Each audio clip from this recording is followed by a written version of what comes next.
You've spent 5 nights at Freddy's, survived the legions of animatronics stalking the halls of Freddy Fazbear's Pizza. You've narrowly avoided becoming the latest victim to an infamous serial killer, and fought for your literal life against the horrors of your dying mind. Your search for answers brought you beneath the Earth's crust to see where it all began, and to witness the horrors finally come to an end. With over 6 main games to talk about, and a myriad of additional content, movies, VR titles, etc., it's worth asking the question, which FNaF game is the scariest? Though I'll warn you, you might not like the answer.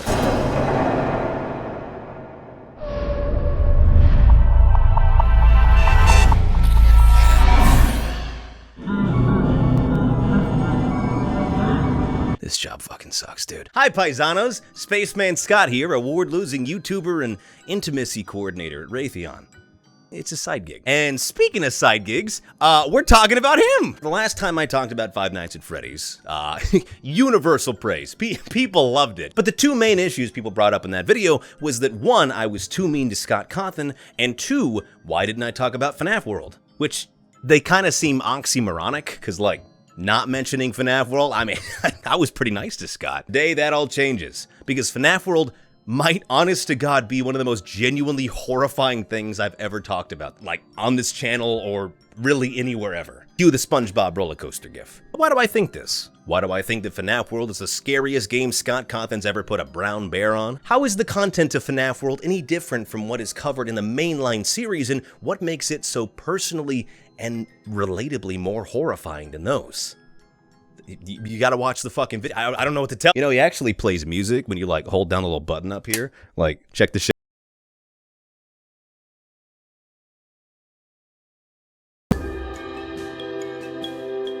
Picture this. It's the summer of 2015, nearly 10 years ago. Jesus Christ. FNaF 4 came out a few weeks back, and it sure added some interesting plot points to the lore. But its jump scares were great. Sure, there might be a few little inconsistencies and unresolved plot points here and there, but hey, it's as close to an ending as the fan base has gotten so far, so we'll take it. Was FNaF over? No, but at the time it sure looked that way. Aside from a Halloween update a few months down the road, it seemed like this latest game had finally brought the series to a conclusion that was only reinforced by a new image being uploaded to scottgames.com, featuring all the past game's antagonists coming together to say, "Thanks, bitch!" But not all would be as it seemed, as in early September 2015, the image would begin to gradually change into something far scarier, far more marketable, far more cute. As the weeks progressed, the thank you image was gradually updated to show more and more chibi-fied animatronics, as if a plague of preciousness had made its way over every character. Except for Golden Freddy. Fuck that guy. Fan speculation was as rampant as it was confused, with some believing that Scott was just fucking around, and the others thinking that Scott was just fucking around, but like /SRS. But all those questions would be answered on October 30th with the trailer for Scott's brand new game, FNaF World. What the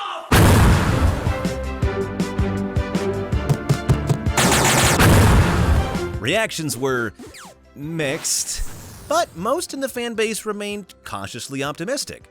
Sure, the game was a complete departure from what fans, theorists, and the casual enjoyers were used to, but I mean, it had FNaF in the title, so surely it was worth keeping an eye on, right? Scott's reasoning for this new game's direction was pretty succinct.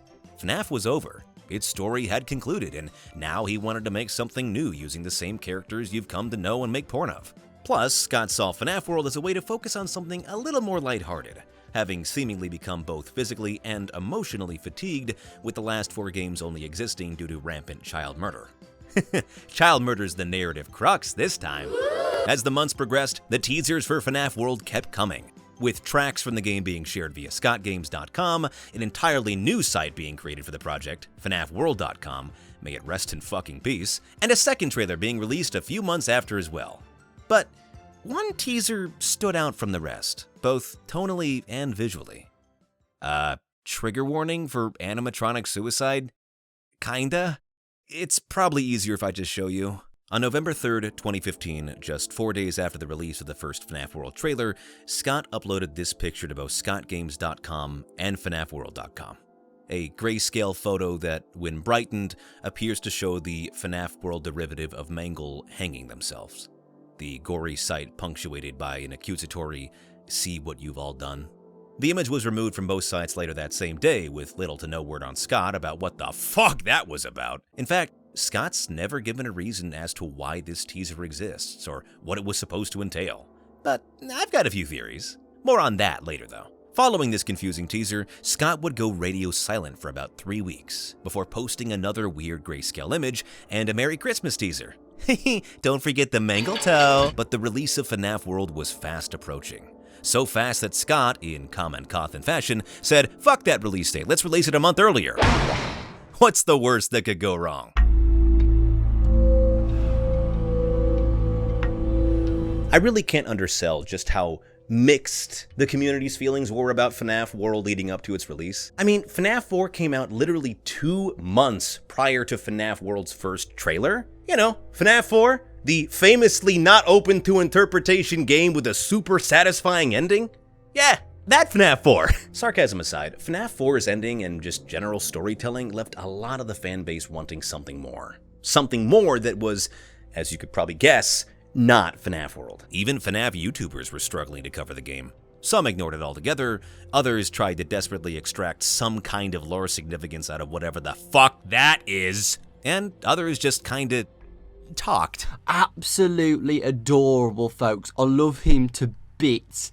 Look how cute Foxy looks, guys. He's the most adorable one out of them all. He looks so cute, so adorable. Like we always see Foxy dull and ugly and disgusting and rotten and horrible. But again, you can't really judge a thing before it's released. And so cautious optimism and befuddled curiosity remain the fan base's opinions on the game up until its release. When the game finally hit digital shelves on January 21st, 2016, the world would have to wait no longer. And the reviews? Oh, they were as swift as they were negative. A very interesting game. I hate RPG games, so I probably will never play this again. But if you're a fan of Five Nights at Freddy's and you like it for the horror and scary stuff, you're not gonna find that in this game. There were just so many bad design choices that were put towards this game that you can definitely tell that the game is not a finished product. This just doesn't work.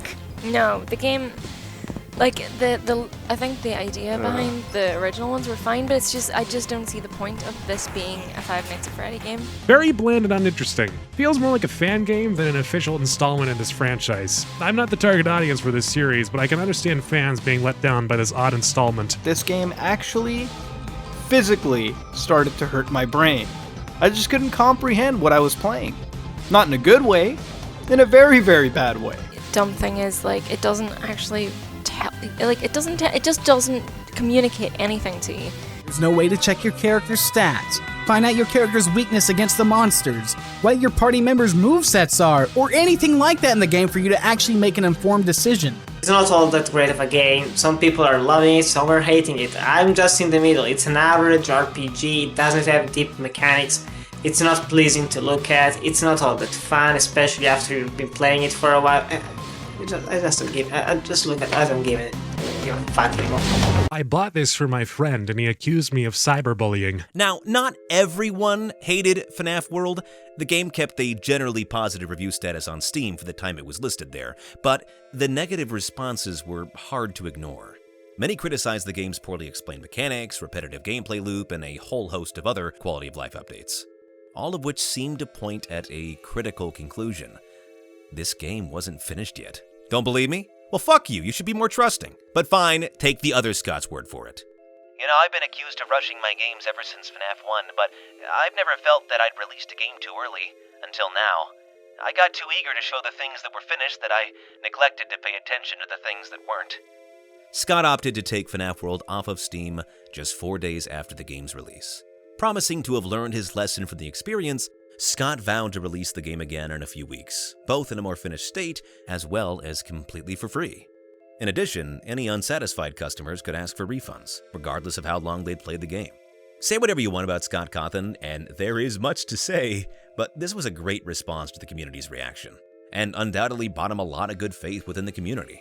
It was clear that Scott cared, and this game's release had deeply affected him, perhaps in ways that many people didn't even realize.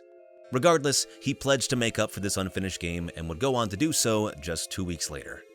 FNaF World was re-released on GameJolt entirely for free on February 8, 2016, complete with a new minimap, updated visuals, and a bunch of quality of life fixes as well. A few weeks later, Scott would announce that he was planning an update to the game for a few months after that, as well as a mobile port, though we'll talk about those two later. And, well, that was FNaF World, a polarizing installment in the FNaF mythos, beloved by many and completely disregarded by others. As the years progressed, most of the community moved on from FNaF World, much to Scott's likely relief. FNaF World's failure clearly had an effect on him, so much so that he'd been pretty tight-lipped about the topic in the few interviews he's done since its release, at times even seeming eager to get off the topic altogether. Well, I don't know. You know, this is a whole separate interview about what went wrong with FNaF World, so let's just move along. Okay. But this video isn't about what FNaF World is, it's about why it is, and what we can learn from its development, release, and posthumous legacy. And so, if you'll allow, I'd like to tell the story of FNaF World from a different perspective. This time, from the eyes of the man who made it himself, Scott Cawthon.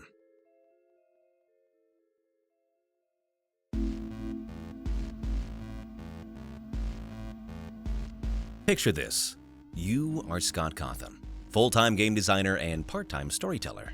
You've had a long history of making games. In fact, it's not an exaggeration to say it's your passion, your main source of creative fulfillment. From humble beginnings like Doofus to fully fleshed out RPGs like The Desolate Hope, your career in game making is about as long as it is prolific. You've made a lot of games, some out of personal creative interest, some out of a financial necessity. But the point is, you're always trying something different, always making something new. The problem, though, is that oftentimes these creations would follow a vicious, repetitive cycle. You work tirelessly to create something you're proud of, you release it to the world, and it's a total failure. You make a game, you release a game, you watch that game fail. It's a loop that you become accustomed to, but one that never really gets any easier. Every failed creation of yours feels like a slap in the face, a repudiation of your very passion, an indictment on your ability to make something truly successful.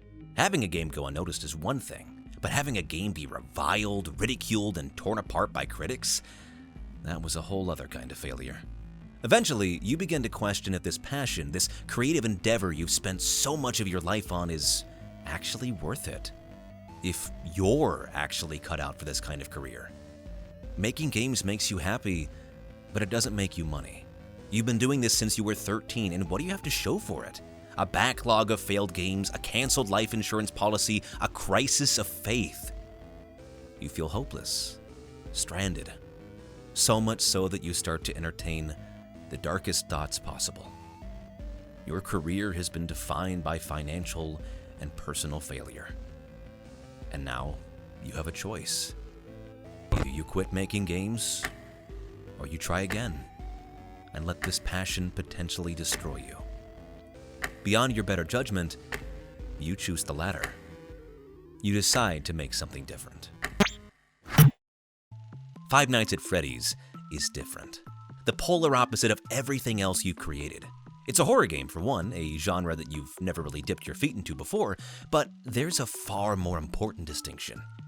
It's successful. Financially, critically, and personally. It's the answer to all those sleepless nights spent wondering if you belonged in game development. A financial lifeline that, while yes, only manifesting at the 11th hour, still manifested all the same. It was the one thing you yearned for throughout the years, a true, unimpeachable success.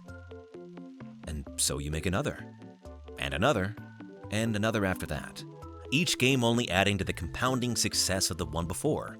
Sure, there's some critics of the story, mechanics, and visuals, but they're trounced by the praise, sales, and fan engagement that seem to only grow day by day. You know what failure feels like, and this isn't it. But while the success is freeing, it's not exactly the most creatively fulfilling. FNaF is a success, sure, but it's a success that you've been making over and over and over again. And so you ask yourself, is it time for something new?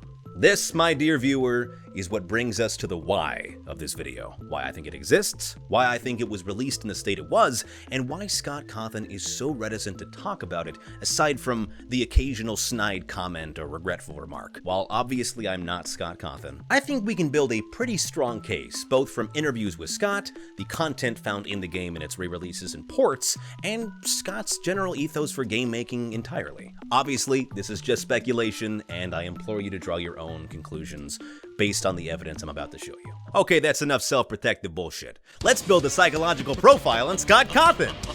When I say that Scott has essentially been making the same game 4 times in a row, I mean that literally. Meet the Lives guy. This unused asset is a carryover from an earlier version of FNaF 1, a feature that never ended up making it into the final build. While the Lives feature was never used in-game, we can still see its inclusion in one of the earliest test builds of FNaF, as well as find it hiding in the game's code. You know where else you can find Lives Guy? In the code of FNaF 2 and FNaF 3. Despite never being used in any of the 3 games, this asset remains in the files of each, implying that, to some degree, a lot of the code for FNaF 1 was reused in FNaF 2 and FNaF 3. Which is fine, a lot of game devs do it, but it points out the likely very similar design structure and workload that Scott took on 4 times. Now, FNaF 4 is a little different since Scott needed to more or less build the game from the ground up given the new movement animations, head turning, and absence of any static overlays or camera artifacts, but mechanically, well, it was still Five Nights at Freddy's. Listen for animatronics, close doors, get jump scared, survive 5 nights. Why am I telling you this? Because after making what was ostensibly the same game 4 times, I believe Scott was ready for something new. I mean, this is a guy who's done pretty much every kind of game. Sit and survive, turn-based role-playing game, endless side-scroller, collectathon, whatever the fuck Fart Hotel is. There's only so many bare derivatives you can make before you start to crave something different. Something a little newer and fresher. But trying something new and fresh was frightening. Variation wasn't the only thing that defined Scott's earlier career. Remember, failure was too. He's on record saying it as much. Despite good reviews, my Christian projects were all financial failures. Failure became such a constant in his game design career that he very nearly left the whole thing behind. But now that he had a hit, a truly successful game series, well, the stakes were so much higher. FNaF is a flagship success, a financial life preserver after a career of sinking costs. What would he do if he decided to deviate from that success, make something new, only for it to be a failure too? Sure, failing when he was unsuccessful hurt, but doing so after he knows what success feels like? That was goddamn horrifying. Yet the urge to innovate and make a truly new game never went away.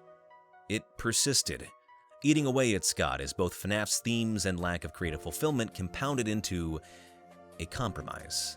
It is my belief, dear viewer, that FNaF World is that compromise. Fearful that any sort of non-FNaF product he made would fail, and with a full pedigree of examples to support that insecurity, Scott decided to try and have it both ways. He'd make something stylistically and mechanically new, while still keeping it attached to his most successful IP. This way, he could find a new creative avenue, as well as ensure some degree of carryover success. After all, it was FNaF, and FNaF had never led him astray yet. But you see, the problem with compromising between 2 separate goals is that you run the risk of failing both. You start to view this new creation, limited and held back by the restrictions you've placed upon it yourself, as something to be resented. A chore that ceases to be either creatively fulfilling or worthy of attaching the FNaF brand to. It kinda feels like a cop-out, like an exercise in foolishness, as the more you work on it, the more you realize that you're not having fun making it. The more you advertise it, the more you're given frightening indications that your fan base doesn't want this game either. It's frustrating, isolating, and worst of all, it's starting to affect development.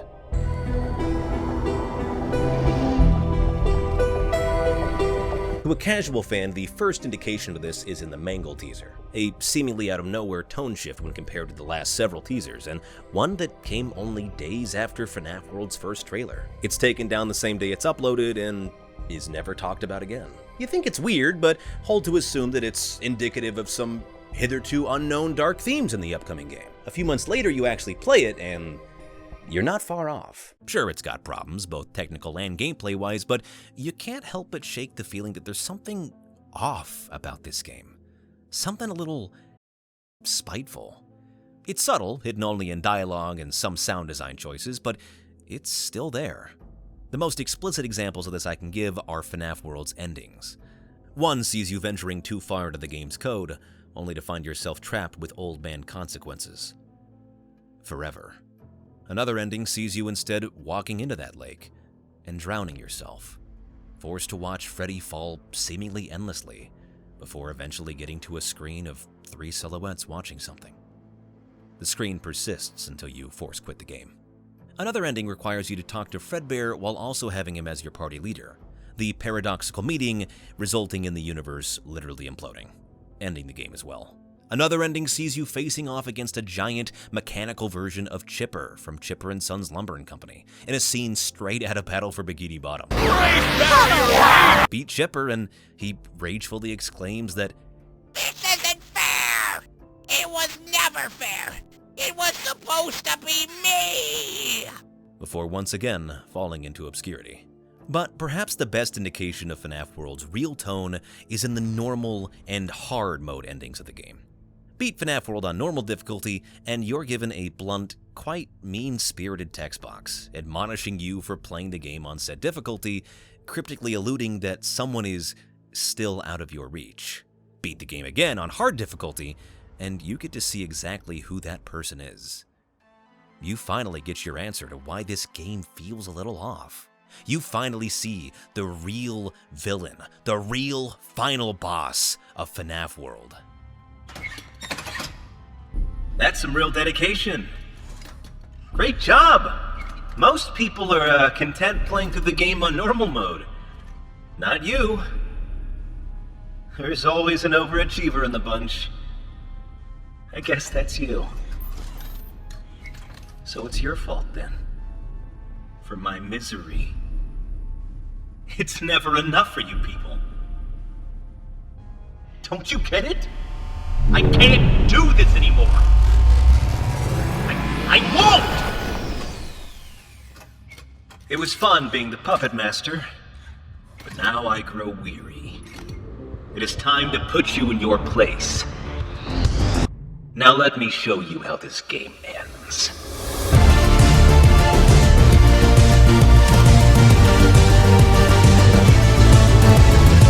The final boss in the hard mode of FNaF World is none other than Scott Cawthon himself. Or rather, his cutesy profile pic from There Is No Pause Button. It's weird, meta, and weirdly enough, not the first time a game dev I've covered on this channel has made himself the final boss of a game, which means that Squeaks has the opportunity to do the funniest shit ever. Scott Cawthon's boss battle is less interesting because of the sheer novelty of it, and more for what he says therein. For when you finally beat the towering Texan, he doesn't mince words. Was this really the ending you wanted? Coming all the way here just to kill me? Was I really the villain in your mind? I mean, sure, this is definitely one way to bring the story to a halt, but surely there was a more satisfying end. I just do what is demanded of me. I fill your insatiable gullets with more and more and more. And now, here you are to show your gratitude. Well, congratulations then. I haven't brought this story to an end, you did. So feel good about yourself for ending the story by killing the storyteller. Ugh.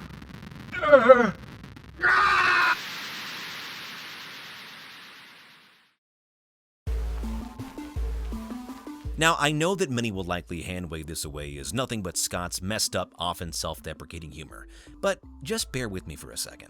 Is it really hard to believe that between the lines of this bombastic, over-the-top monologue, there might be a hint of real frustration?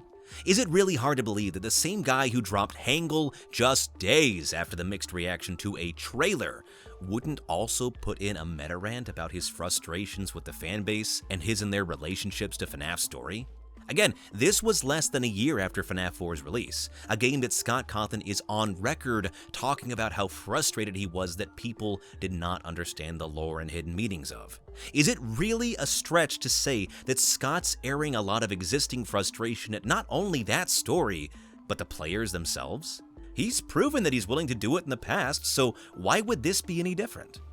Maybe you still don't buy it, but stick with me, because there's more I want to discuss. As you know, Scott removed FNAF World from Steam shelves shortly after its release, claiming that he had gotten too eager to show the things that were finished and neglected to pay attention to the things that were not. Refunds were offered to any and all customers interested, apologies were given, and Daco was like really fucking sad about it. What's going on, guys? This isn't really a video I wanted to make, but FNAF World's removal broke this, man. Holy fuck! The game would be re-released a few weeks later with lots of improvements and quality of life tweaks. But one interesting addition would be a new, minor character, the Desk Guy. Dude, the FNAF fandom is so fucking good at naming characters, holy shit! Desk Guy's inclusion in Update 1.1 was pretty bare bones, only having one bit of interesting dialogue. What are you doing here? I'm busy. It wasn't supposed to be like this. Now it's all a mess. Of course, now, there is only one thing to do. Come back later and maybe I'll tell you more. In Update 1.2 of FNAF World, the next and last update for the game, this promise is fulfilled. Aside from adding new characters, stages, boss battles, and minigames, etc., Update 1.2 would most notably make true on Deskman's promise, allowing the player to speak to him 2 more times. It's a vicious cycle, you know. But then, most things in life are. The pendulum swings one way, then it swings the other. Now we return to darkness. Something terrible is coming. Come back later. Maybe I will tell you more. Speak to the Desk Guy one more time after beating Chica's Magic Rainbow. It's a long story, just go with it. And the man gives what I think might be the most heartbreaking dialogue in all of FNAF. I'm impressed. What are you doing here? Can't you see that I'm busy? You deactivated my games. I didn't know what else to do. I don't want to disappoint people. But my mind isn't right. I've made something terrible. Her name is Baby. It's too late to deactivate her. I'm sorry.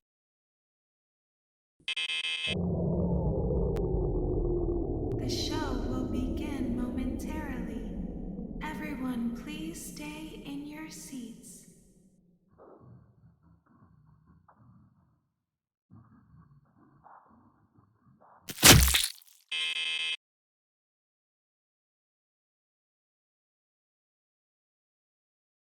There's a lot of discussion on who this person is. Some believe it's Henry Emily, others think it's William Afton. I disagree. I believe that Desk Guy is Scott Cawthon. Shocker, I know, who saw that coming? I could point to how Desk Guy shares a striking resemblance to the figure in the Drowning ending, someone that many people believe represents Scott and his 2 sons. He had 2 kids when FNAF World was being developed. He only proceeded to have the extra 17 in the years later. But well, look at what he's saying. The pendulum swings one way, then it swings the other. Now we return to darkness. I didn't know what else to do. I don't want to disappoint people, but my mind isn't right. I've made something terrible. Sure, in lore he's talking about Circus Baby, but come on, it's not hard to read between the lines. But hey, maybe you don't believe that this is Scott talking about FNAF World. Maybe you think that that's a wild conclusion to arrive at. I mean, Scott Cawthon actively trashing FNAF World in the dialogue of FNAF World? Come on, Spaceman, there's no way that'd ever happen. Anyways, a year later, that happened. On January 12th, 2017, FNAF World was ported to Android devices. Notably, the mobile port of FNAF World had quite a few changes, including much more limited animations, cut sound effects, adjusted mechanics, etc. However, this wasn't the main point of change. Much of FNAF World's dialogue had been rewritten, primarily to be either incredibly self-aware or just really self-deprecating. I mean, this is literally the first thing a character says to you when you start the mobile port of FNAF World. Holy fuck. FNAF World for Android is, mask off, the clearest example of Scott's real feelings about FNAF World in general. It's mean-spirited, even more unserious than its original release, and almost borders on parody. A parody made by its original creator. Another notable difference in the mobile port is that Scott Cawthon is no longer the final boss, instead being replaced by Chica's Magic Rainbow. Again, just go with it, a fact that Golden Freddy even draws attention to and finds humorous. If any of this comes as a surprise to you, then you'd be forgiven, as FNaF World for Android was removed a literal day after its release. Scott would cite both technical issues as well as his waning interest to work on the game as the reason for its removal. FNaF World would never receive another mobile release. Okay, so that was a lot, but now that we've got everything laid out on the table, I think it's time for a...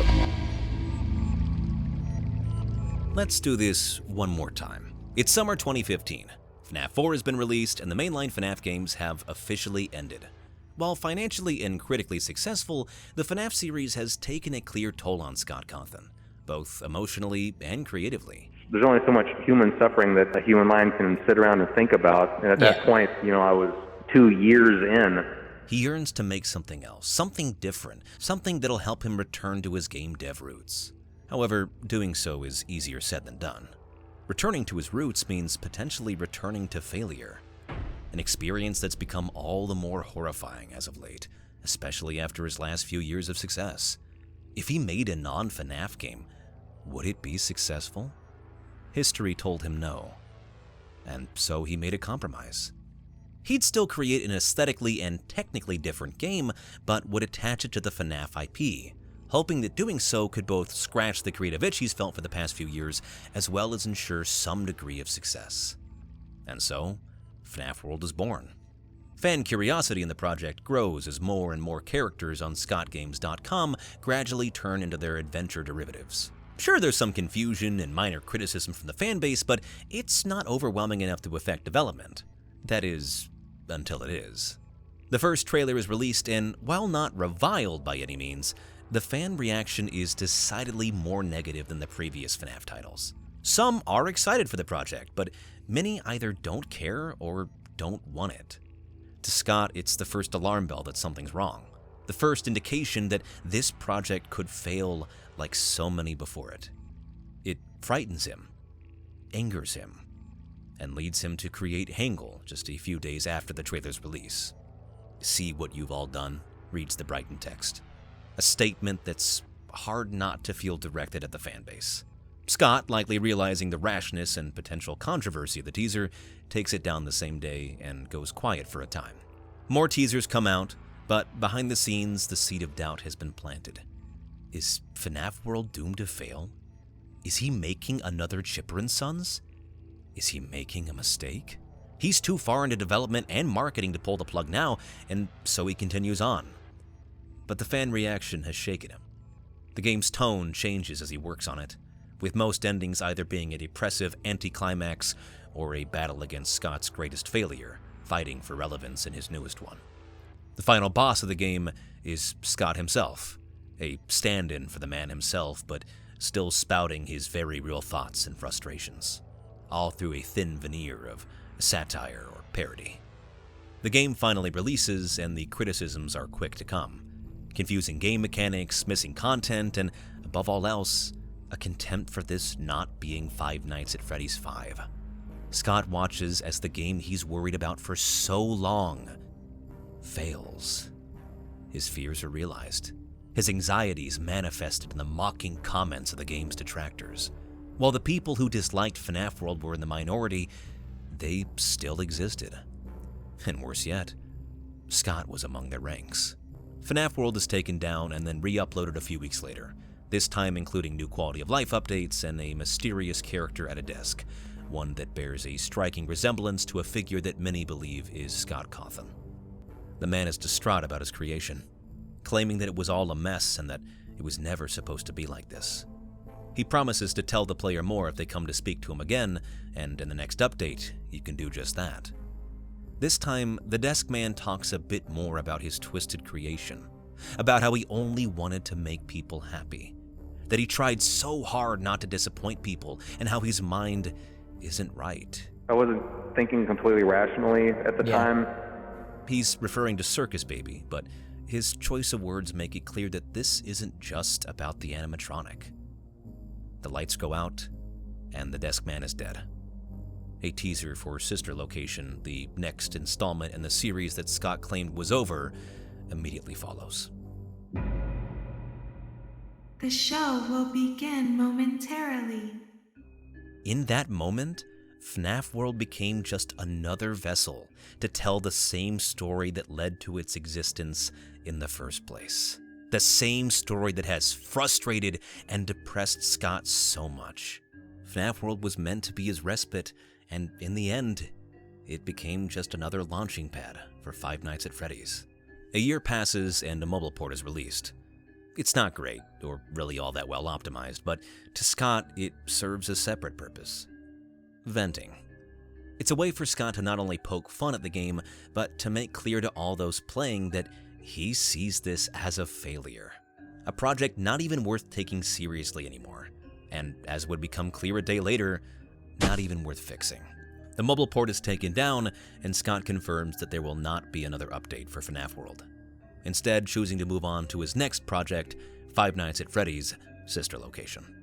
In the years to come, Scott would be quite cagey about FNAF World. When he does speak about it, his comments are almost always about his dissatisfaction with the final product.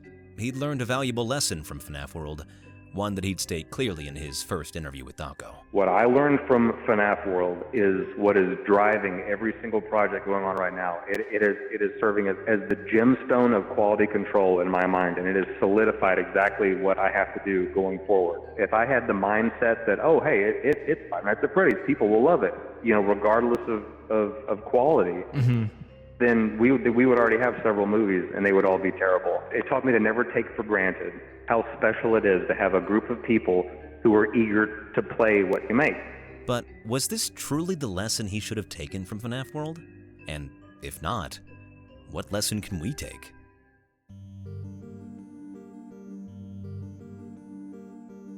FNAF World is such an interesting game to me. Not only because it's so brazenly different from every other FNAF game, but because it says so much about its maker. It's crude, somewhat unfinished, and resplendent with odd, mostly unexplainable development decisions, many of which are still being discussed and debated hotly today. Why did Scott make himself the main villain of the game? Why did he make the Hangle teaser only to never talk about it again?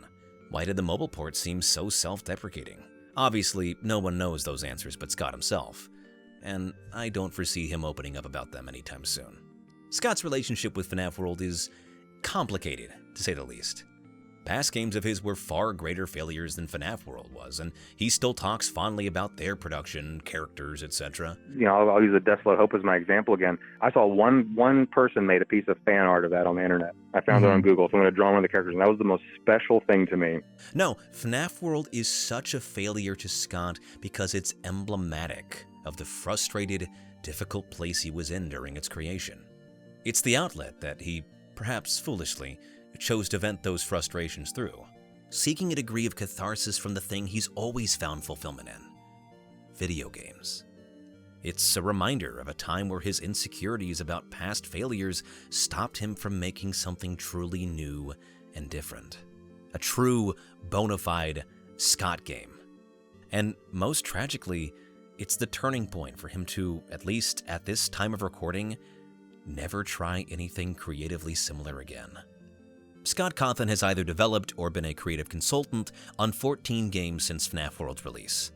Every single one of them has been a FNAF title. Today, FNAF World stands as the black sheep of the franchise. Part of this is by design, with Scott's public condemnation for the project helping to solidify its status as the red-headed stepchild of the series. On the surface, it's a mostly inoffensive, awkward game that you can probably just skip entirely. But look beneath the cutesy surface and you'll find a web of frustration, meta-commentary, and the haunting words of its game dev. A game meant to provide respite from the dreadful monotony of the mainline games, only to become another vessel to promote and continue them. Scott has said that he feels like FNAF World was doomed from the start, and honestly, I agree with him. But probably not for the reason you'd think. I believe that in its attempt to be both a new, fresh game by Scott Cawthon, as well as a tangentially related spin-off of the FNAF IP, it ended up failing at both. I think if Scott had instead thrown caution to the wind and made the game he truly wanted to make, unburdened by the limitations and expectations of its intellectual property and allowed to be its own thing, its own creative venture, well, I guess for now, we'll never know. And that's what makes it so scary. It's scary because it's relatable. It's a living example of the tribulations that so many artists go through, the roadblocks we place between us and truly challenging ourselves to try new and exciting things. It's a cautionary tale of what happens when you allow your past failures to influence your creativity and design. It's the result of forcing yourself to create something that you're not 100% in on, and the unfortunate realization that you don't have anyone to blame but yourself.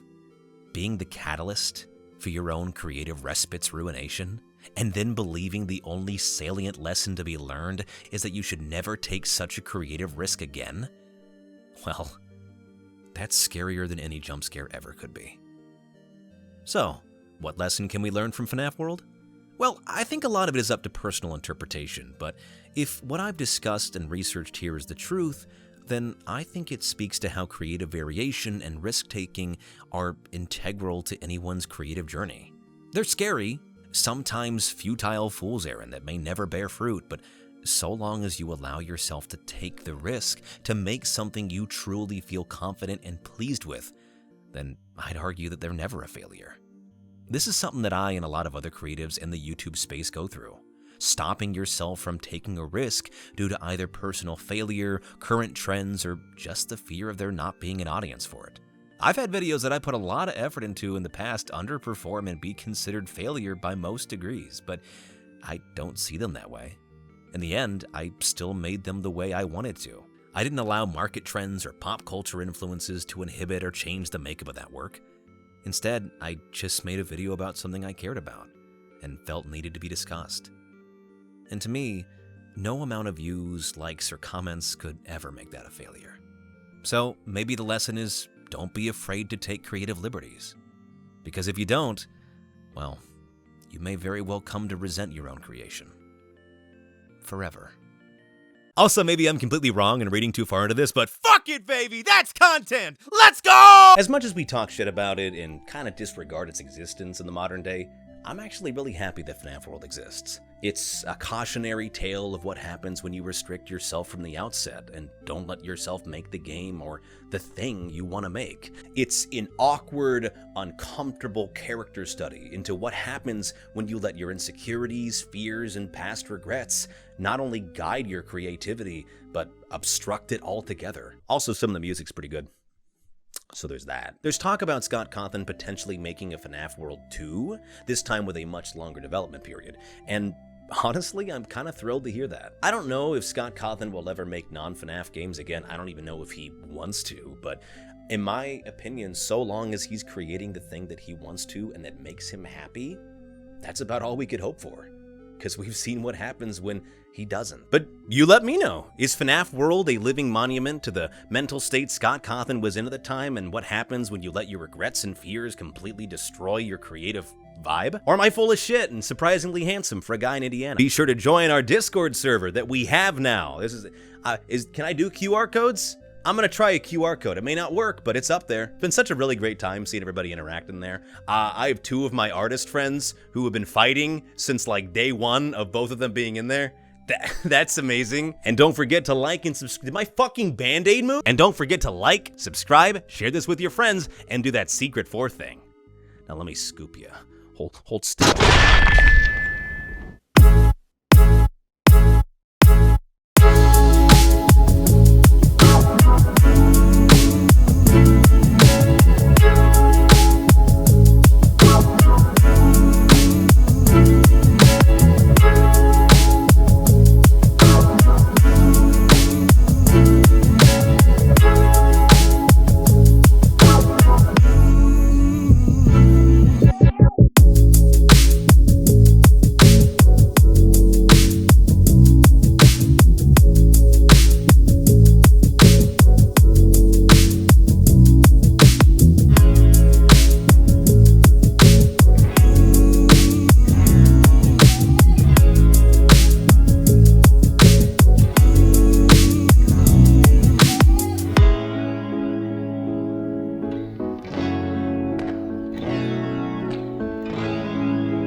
choose to run. How long